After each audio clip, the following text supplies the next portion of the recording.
What is up, Lorehounds, and welcome back to Lore After Dark. I'm your host, and tonight we are performing a full-scale autopsy on a universe drenched in blood, conspiracy, and genetic monstrosities. We are talking about Resident Evil. With the ominous chapter of Resident Evil Requiem looming on the horizon, it's not just our duty, but our survival imperative to understand the tangled history that brought us here. This isn't just a story about zombies. It's a multi-generational saga of ambition, betrayal, and the catastrophic consequences of playing God. We will leave no stone unturned, no file unread, and no BOW uncatalogued. So, double-check your inventory, reload your magnum, and prepare to descend into the abyss. Our story begins not with a scream, but with a handshake in the dark. It begins with Umbrella. Publicly, they were a benevolent pharmaceutical giant, a household name promising health and prosperity. But behind the blue and white logo was a dark heart, a triumvirate of geniuses with a twisted vision for humanity's future. Lord Oswell E. Spencer, a charismatic and ruthless aristocrat. Dr. Edward Ashford, a quiet noble and brilliant virologist, and their colleague, the ambitious Dr. James Marcus. Their shared secret was the progenitor virus, a unique retrovirus found in a rare West African flower called Stairway of the Sun. Unlike any other pathogen, progenitor didn't just kill. It aggressively rewrote the host's DNA. For Spencer, a man obsessed with his own Nietzschean philosophy of creating a new, superior human race, this was the key to godhood. He saw himself as the messiah of a new world, and the progenitor virus was his divine instrument. Umbrella Corporation was never about medicine. It was a front for the most audacious and horrifying eugenics project in history. Dr. Marcus, given control of the Umbrella training facility deep in the Arklay Mountains, began his own profane experiments. He believed the progenitor virus alone was too unstable. In a breakthrough of grotesque genius, he combined it with leech DNA, creating the tyrant virus, the T-virus.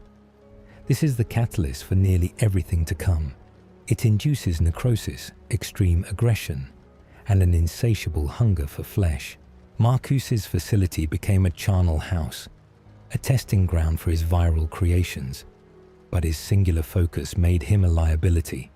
His own star pupils, the brilliant and cold-hearted Albert Wesker and the obsessive William Birkin, were already plotting against him, feeding information back to Spencer.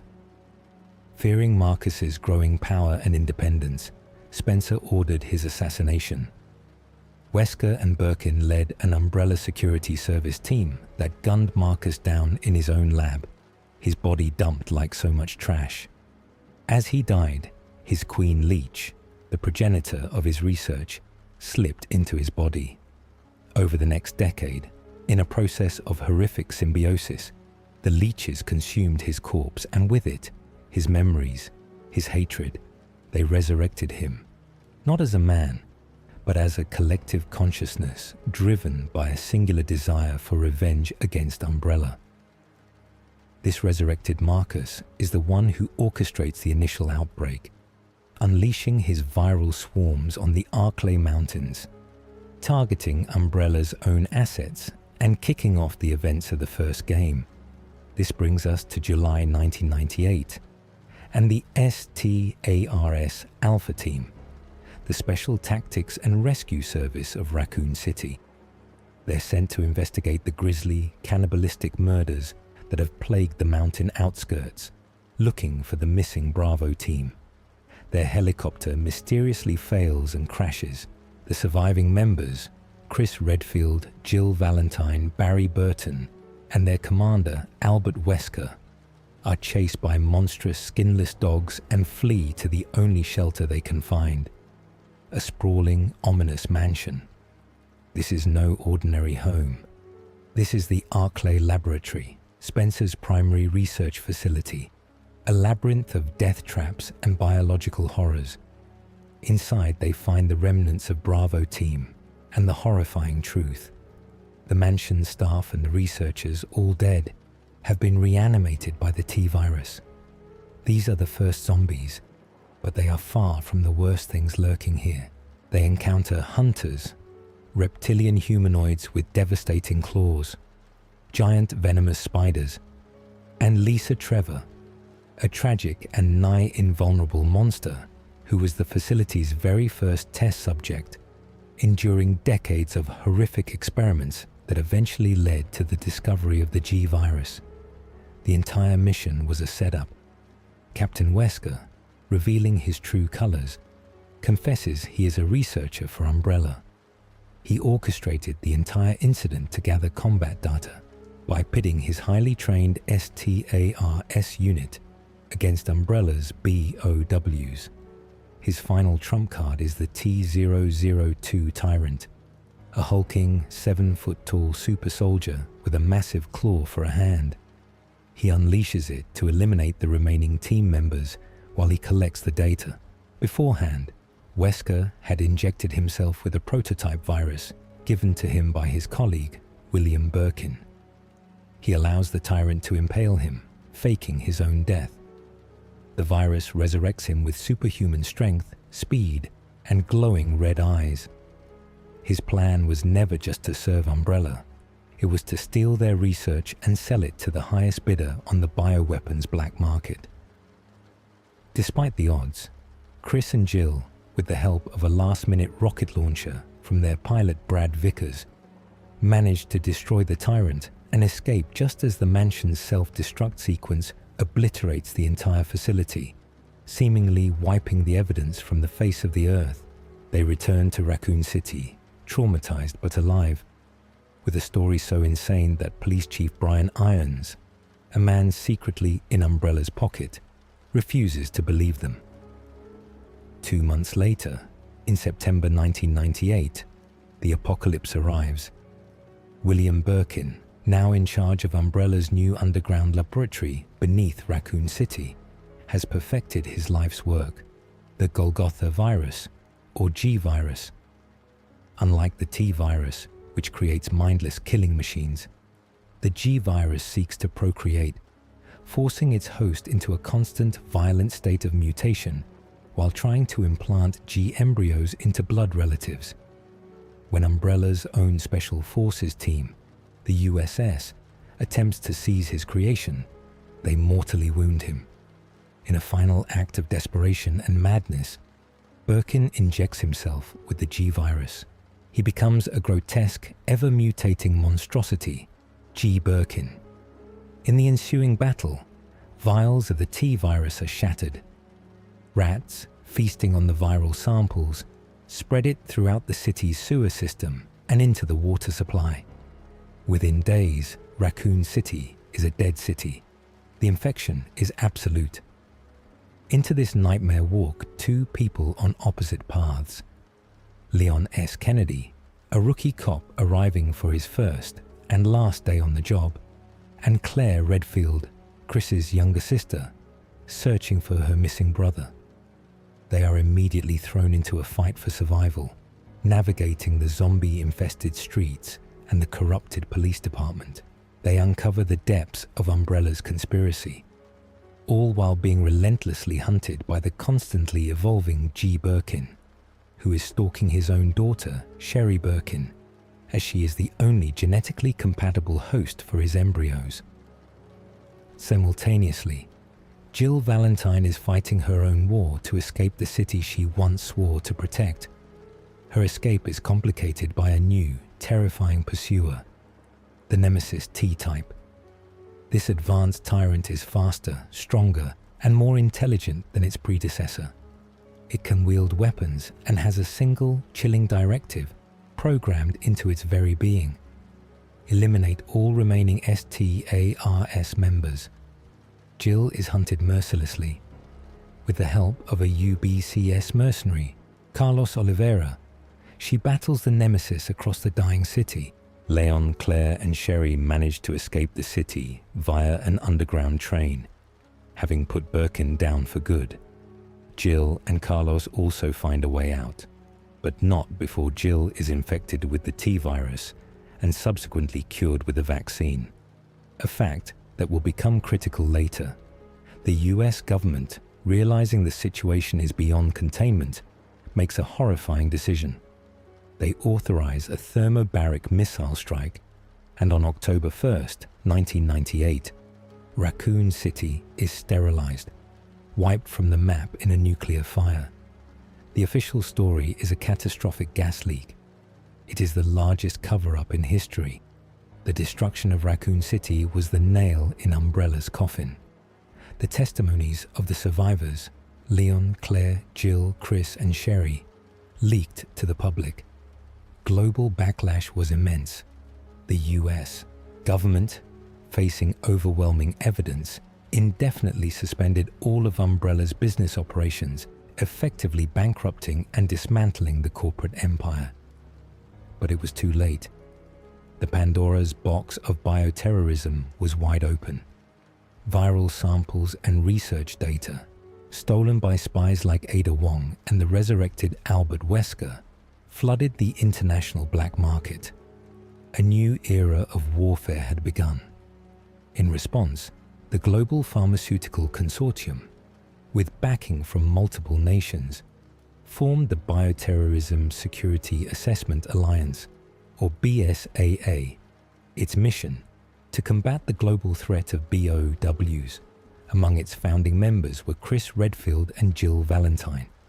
6 years after Raccoon City, Leon S. Kennedy is no longer a rookie cop. He's a highly skilled US government agent, his cynicism forged in the fires of that terrible night.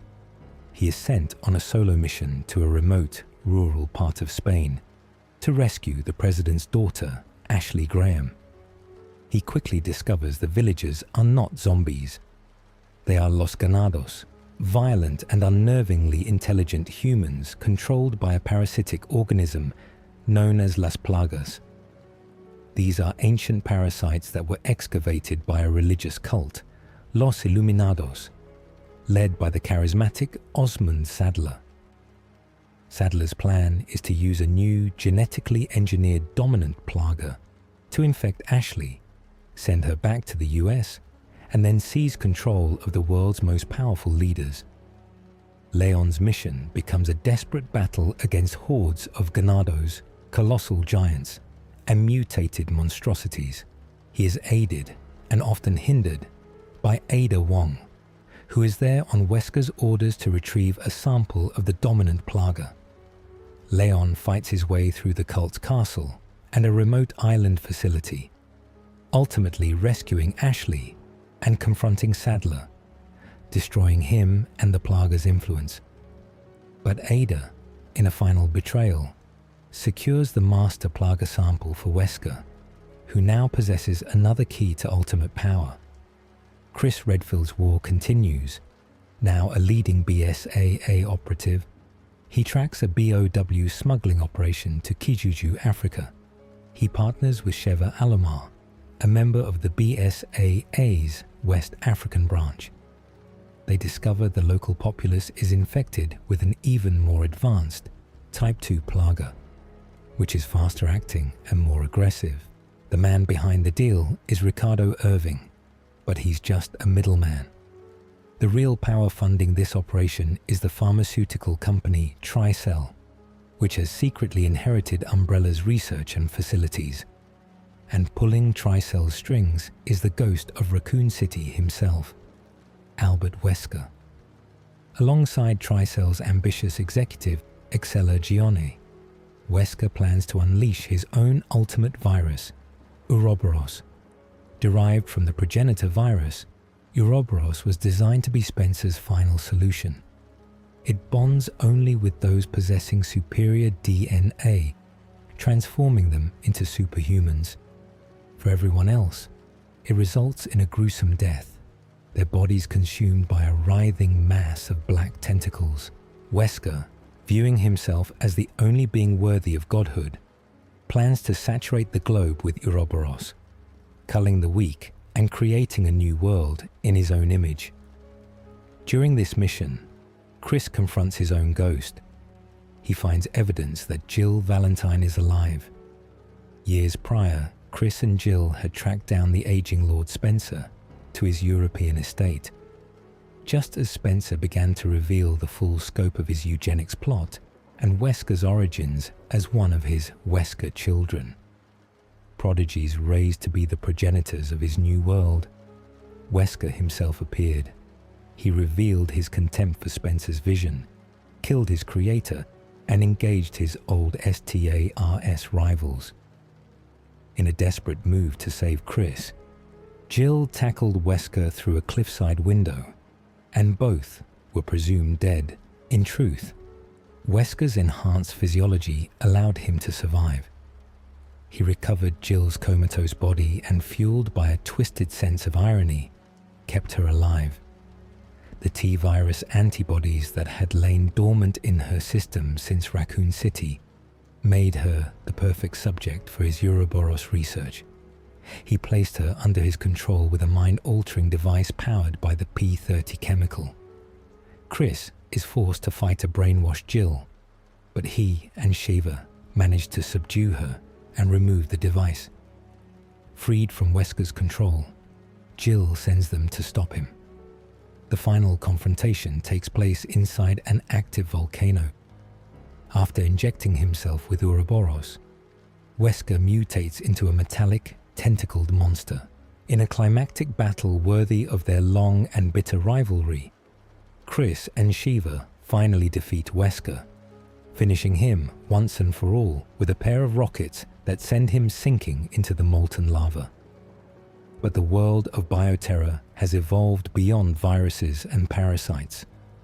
We meet Ethan Winters, an ordinary man, a systems engineer, whose life is shattered when he receives a message from his wife, Mia, who had been missing and presumed dead for 3 years.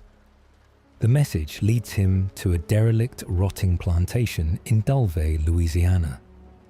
This is the home of the Baker family, but the family he finds is a grotesque parody of what they once were, sadistic and seemingly immortal cannibals.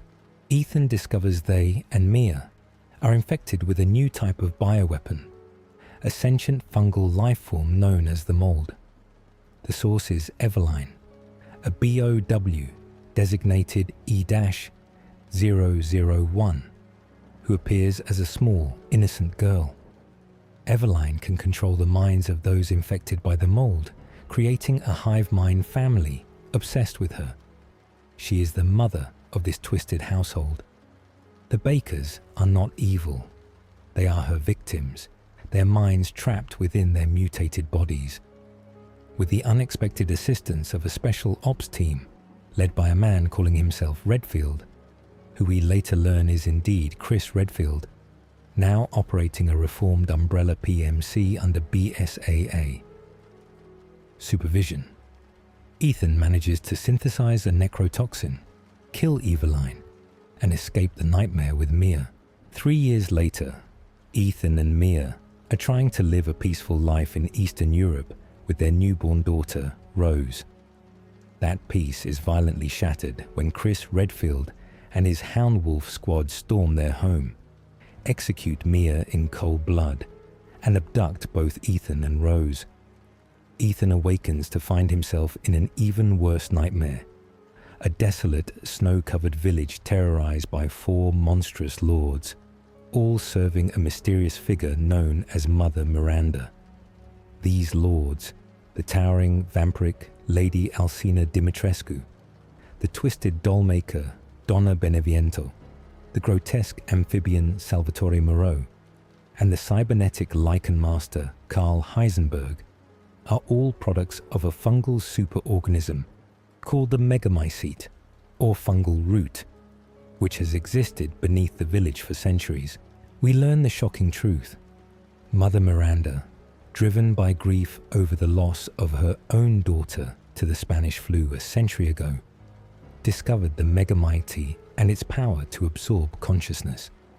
It was she who mentored a young Oswell E. Spencer, providing him with the progenitor virus and inspiring his eugenics philosophy. Miranda is the true root of all this evil. Her goal is to use the megamycete to resurrect her daughter, and she believes Rose, a child born from two parents infected by the mold, is the perfect vessel. Chris Redfield reveals the horrible truth. The Mia he killed was Mother Miranda in disguise, who has shape-shifting abilities. The real Mia was being held captive and experimented on in Miranda's laboratory. Chris's mission was to neutralize Miranda and secure Rose, who represented an unprecedented biological entity. In a final, heart-wrenching confrontation, Ethan Winters, having endured unimaginable injuries and discovering he himself was resurrected by the mold back in Louisiana, makes the ultimate sacrifice. He confronts Mother Miranda, defeats her, and detonates a bomb that destroys both himself and the entire megamycete, ending Miranda's century-long reign of terror. He entrusts his daughter's future to Chris Redfield. A post-credits scene jumps forward in time, showing a teenage Rose visiting her father's grave. She possesses powerful, unexplained abilities derived from her unique connection to the mold, and is now under the watchful, protective eye of Chris and his organization, an agent in the ongoing war against bioterror. And that is the blood-soaked tapestry that brings us to the precipice of Resident Evil Requiem. Umbrella is a ghost, but its sins have spawned 1,000 new monsters. The B.S.A.A. fights to hold the line, but their use of BOW soldiers shows a worrying trend of fighting fire with fire. Albert Wesker is dead, but his research, his ambition, and his children may still be out there. And a new generation, Rose Winters, a being of immense power, born from the very horrors her father fought, now steps onto the world stage. The board is set, the pieces are in motion, and the next chapter promises to be the darkest yet. The legacy of Spencer, Marcus, and Miranda is a world where the line between cure and curse has been erased, and the price of survival is always paid in blood. That's all the time we have for tonight on Lore After Dark. I hope this exhaustive briefing has armed you with the knowledge you need for the trials ahead. Join me next time as we unlock another dark chapter of history. Until then, check your corners, trust your instincts, and whatever you do, don't become a statistic. Stay safe.